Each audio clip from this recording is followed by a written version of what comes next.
کہاں ملے؟ تو یہ دونوں سوالوں کا جواب آپ خود دیجئے گا، کیونکہ ہم نے یہ ابھی پڑھا ہے یہ اس پیراگراف میں اس سوال کا جواب۔ احسان یہ سب کچھ دیکھ رہا تھا۔ اس نے صدیق صاحب سے پوچھا ابا جان یہ کون لوگ ہیں؟ صدیق صاحب نے کہا بیٹا یہ خدمت خلق کی ایک تنظیم کے لوگ ہیں، یہ مشکل حالات میں غریبوں، ناداروں اور ضرورت مندوں کی مدد کرتے ہیں۔ احسان ابا جان یہ سامان کہاں لے کر جائیں گے؟ صدیق صاحب یہ لوگ کرونا وائرس سے بچنے کے لیے ضروری چیزیں تمام لوگوں کو دیتے ہیں، مثلاً ماسک اور سینیٹائزر وغیرہ۔ باقی کھانے پینے کی چیزیں امیروں سے لے کر ضرورت مندوں تک پہنچاتے ہیں۔ آپ کو پتہ ہے کہ اس وقت دکانیں، بازار اور ریستوران بند ہیں۔ اس وبا سے وہ لوگ زیادہ متاثر ہوئے ہیں جو دن کو محنت مزدوری کر کے شام کو اپنی اور اپنے بچوں کی ضروریات پوری کرتے تھے۔ اب انہیں کام نہیں مل رہا، وہ خالی ہاتھ ہیں۔ یہ لوگ ضرورت کی چیزیں ایسے لوگوں میں مفت تقسیم کرتے ہیں تاکہ ان کی ضروریات پوری ہو سکیں۔ احسان ابا جان یہ لوگ صرف کھانے پینے کی چیزیں تقسیم کرتے ہیں؟ صدیق صاحب بیٹا ان لوگوں نے کرونا کے مریضوں کے علاج کے لیے خصوصی مراکز صحت بنائے ہیں جہاں ڈاکٹر اور دیگر طبی عملہ اس وبا کا مقابلہ کرنے کے لیے مکمل حفاظتی سامان کے ساتھ موجود ہیں۔ احسان اچھا تو یہ لوگ غریب اور مجبور لوگوں کی خدمت کرتے ہیں؟ صدیق صاحب ہاں بیٹا کسی لالچ اور غرض کے بغیر صرف اللہ تعالیٰ کی رضا کے لیے لوگوں کی مدد کرنا خدمت خلق کہلاتا ہے۔ پاکستان میں خدمت خلق کی کئی تنظیمیں کام کرتی ہیں۔ احسان کیا خدمت خلق کی یہ تنظیمیں صرف وبا کے موقع پر کام کرتی ہیں؟ صدیق صاحب بیٹا یہ تنظیمیں ہر قسم کی قدرتی آفات میں لوگوں کی مدد کرتی ہیں، یہ سیلاب سے متاثرہ لوگوں کے کام آتی ہیں۔ اس کے علاوہ یہ تنظیمیں عام حالات میں بھی لاچار، بیمار اور غریب لوگوں کی مدد کرتی ہیں۔ زخمیوں کو ہسپتال پہنچانے کے لیے ایمبولینس مہیا کرتی ہیں، زخمیوں کے لیے خون کا بندوبست کرتی ہیں، ہسپتال بناتی ہیں، غریب طالب علموں کو وظائف دیتی ہیں اور بے روزگاروں کو قرضے فراہم کرتی ہیں۔ احسان ابا جان یہ تو بہت اچھی بات ہے، میں بڑا ہو کر خدمت خلق کا کام کروں گا اور لوگوں کے کام آؤں گا۔ صدیق صاحب مسکراتے ہوئے بڑے ہونے کا انتظار کیوں؟ آپ اس وقت بھی خدمت کر سکتے ہیں۔ احسان چونک کر وہ کیسے؟ صدیق صاحب اپنی جیب خرچ سے مجبور لوگوں کی مدد کر کے۔ احسان نے کچھ دیر سوچا، پھر اپنی جیب سے 100 روپے کا نوٹ نکالا اور اپنے ابا جان کے ہاتھ میں دیتے ہوئے کہا اگلی دفعہ جب یہ لوگ آئیں تو ان کو میری طرف سے دے دیجئے گا۔ اس طرح یہ سبق ہمارا بیٹے ختم ہو جاتا ہے، یہاں مکمل ہو جاتا ہے۔ اس میں مشق میں پہلا سوال جو ہے وہ الفاظ معنی تھے، وہ ہم نے پہلے ہی پڑھ لیا ہے۔ اس کے بعد سوال نمبر 2 کو اگر ہم دیکھیں تو اس میں ہمیں کہا گیا ہے کہ آپ نے کیا سمجھا۔ اس میں ہے کہ درست کے سامنے درست اور غلط کے سامنے غلط کا نشان لگانا ہے ہم نے، ٹھیک ہے۔ تو سب سے پہلے ہے بیٹے صدیق صاحب نے رضاکاروں کو کھانے پینے کا سامان اور کچھ نقدی دی، تو یہ بیٹے درست ہے، یہ تو یہاں درست کا نشان لگا دیں گے۔ عام افراد خدمت خلق کا کام نہیں کر سکتے، غلط ہے یہ بیٹے۔ اس کے بعد ہے خدمت خلق کی تنظیم صرف وبا کے موقع پر کام کرتی ہیں، نہیں ایسا نہیں ہے۔ خدمت خلق کی تنظیمیں غریب طلباء کو وظائف بھی دیتی ہیں، یہ بالکل صحیح ہے۔ یہ کرونا وبا کے دوران میں لوگ گھروں میں قید تھے، یہ درست ہے، ایسا ہی تھا۔ اس کے بعد سوال نمبر 3 جو ہے اس میں کہا سوالوں کے جواب لکھیں۔ حکومت نے وبا کو پھیلنے سے روکنے کے لیے کیا اقدامات کیے؟ تو یہاں ہم نے سبق میں پڑھا کہ اسکول بند کر دیے، یعنی اسکولوں میں چھٹیاں کر دی اور تمام سرکاری اور نجی ادارے بند کر دیے۔ خدمت خلق سے کیا مراد ہے؟ اللہ تعالیٰ کی رضا کے لیے لوگوں کی خدمت کرنا، لوگوں کے کام آنا، دوسروں کے کام آنا بغیر کسی معاوضے کے۔ خدمت خلق کے رضاکار کرونا وبا کے دوران میں لوگوں میں کیا چیزیں تقسیم کر رہے تھے؟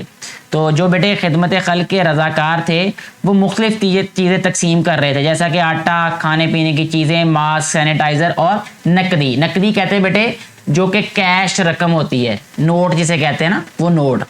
خدمت خلق کی تنظیمیں کن موقعوں پر لوگوں کے کام آتی ہیں؟ یہ قدرتی آفات کی صورت میں، قدرتی آفات جب آتی ہیں تب، جیسا کہ کوئی سیلاب وغیرہ آ جائے یا کوئی جس طرح سے بھی کرونا وائرس آ گیا، ٹھیک ہے۔ اور عام حالات میں بھی یہ بیمار، لاچار اور غریب لوگوں کے کام آتی ہیں یہ والی تنظیمیں جو ہوتی ہیں۔ آپ خدمت خلق کا کون سا کام کرنا چاہتے ہیں؟ فری تعلیم دینا۔ فری تعلیم دینا جو ہے یہ بھی خدمت خلق کے کاموں میں سے ایک کام ہے۔ تو میں یہ والا خدمت خلق کا کام کرنا چاہوں گا اور کر بھی رہا ہوں الحمدللہ۔ جی بیٹے، مل کر کریں بات۔ نیچے سوال نمبر 4 ہے، نیچے دیے ہوئے ہر جملے میں ایک صورتحال دی گئی ہے، غور کر کے بتائیں کہ ایسے موقع پر آپ کیا کریں گے۔ تو ہر کسی نے اپنی سوچ کے مطابق بتانا ہے کہ راستے میں ایک زخمی پرندہ پڑا ہے تو اس کو جو ہے وہ بیٹے اٹھا کر میں گھر لے کے آؤں گا اور اس کی مرہم پٹی کروں گا، یعنی اس کو جو بھی میڈیسن یا دوائی دینی پڑے تو اس کو دوائی دوں گا، یعنی پانی وغیرہ پلانا پڑے گا تو پانی پلاؤں گا، اور اس کے بعد اگر تو کوئی قریب میرے کوئی ڈاکٹر وغیرہ ہوگا اس سے متعلقہ تو میں ان کو بھی دکھاؤں گا، اور اس کے بعد اس کو کسی محفوظ جگہ پہ رکھ دوں گا۔ ایک مسافر کو بھوک لگی ہے تو اس کو یقیناً جو ہے وہ میں کھانا دے دوں گا خرید کر تاکہ وہ کھا لے، پیسے نہیں دوں گا۔ ایک بڑھیا سڑک پار کرنے کے لیے کنارے پر کھڑی ہے تو میں ان کا ہاتھ پکڑ کر ان کو سڑک پار کروا دوں گا۔ آپ کے دوست کی کتاب گم ہو گئی ہے تو میں اس کو اپنی کتاب دے دوں گا، ٹھیک ہے۔ اس کے بعد ہے بیٹے سوال، درج ذیل جملوں کو غور سے پڑھیں۔ میں نے کشتی میں بیٹھ کر دریا کی سیر کی، ناصر ٹی وی پر پہلوانوں کی کشتی دیکھ رہا تھا، ٹھیک ہے۔ اوپر دیے ہوئے جملوں میں ایک لفظ کشتی استعمال ہوا ہے، لیکن ہم دیکھتے ہیں کہ اعراب بدلنے سے معنی میں تبدیلی آتی ہے۔ اعراب کا مطلب ہے کہ اگر زبر ہے تو کشتی ہو گیا اور پیش ہے تو کشتی ہو گیا، یہ کشتی اور کشتی، ٹھیک ہے بیٹے۔ ان الفاظ کو جملوں میں اس طرح استعمال کریں کہ ان کا مفہوم واضح ہو جائے۔ میں صرف ان کے جو ہے وہ آپ کو جملے بتا دیتا ہوں تاکہ یہ واضح ہو رہے دونوں۔ یہ ہے بھلا، وہ اچھا بھلا ہے، ٹھیک ہے، یعنی ٹھیک ہے، صحت مند ہے۔ بھلا، پرانی باتیں بھلا دینی چاہیے، ٹھیک ہے۔ اس کے بعد ہے چوک، میرا گھر چوک میں ہے، یعنی چوک مطلب کوئی بھی جو چورستہ ہوتا ہے اس میں ہی ہے، چوک کا مطلب کہ کونے پہ ہوگا اس کے پاس ہی، میرا گھر چوک میں ہے۔ چوک، بھول چوک جو ہے وہ انسان سے ہو ہی جاتی ہے، انسانوں سے بھول چوک ہو ہی جاتی ہے یا ہو سکتی ہے۔ بل، رسی میں بہت سارے بل ہیں۔ بل، چوہا اپنی بل میں چلا گیا یا گھس گیا۔ کل، کل میں آپ سے ملنے آؤں گا، ٹھیک ہے، یہ ہے کل، کل میں آپ سے ملنے آؤں گا۔ کل، ٹھیک ہے، کل کا ہم بنا سکتے ہیں بیٹے جملہ، کل جو کائنات ہے اس کا مالک اللہ ہے، کل کائنات کا مالک اللہ ہے۔ اس کے بعد بیٹے اگلا سوال قواعد سیکھیں سے متعلق ہے کہ درج ذیل جملوں کو غور سے پڑھیں۔ جمیل کہتا ہے کہ میں اسلام آباد جاؤں گا۔ عابدہ بہت نیک ہے، وہ بزرگوں کا ادب کرتی ہے۔ تم نے ٹھیک کام کیا۔ ان جملوں میں میں، وہ، تم ایسے ضمیر ہیں جو فاعل کی جگہ پر استعمال ہوتے ہیں، اس لیے ضمیر فاعلی کہلاتے ہیں، ٹھیک ہے، ضمیر فاعلی۔ اس کے بعد اگلے صفحے پہ ہمیں بتایا گیا ہے کہ دی ہوئی عبارت میں ضمیر فاعلی کے گرد نشان لگائیں، تو جو بھی ضمیر فاعلی ہوں گے اس کے گرد ہم نشان لگائیں گے۔ آپ کو یاد ہوگا کہ ہم، اب یہاں پہ جو ہم ہے، ہم دونوں اسد صاحب سے ملے تھے، انہوں نے وقت کی پابندی کی تلقین کی تھی۔ اس کے بعد میں ہر کام پر، اس کے بعد میں، اب میں جو ہے یہ بھی ہمارے پاس کیا ہے، ضمیر فاعلی ہے۔ ہر کام وقت پر کرنے کی کوشش کرتا ہوں۔ انور بھی وقت کی پابندی کرتا ہے، ٹھیک ہے۔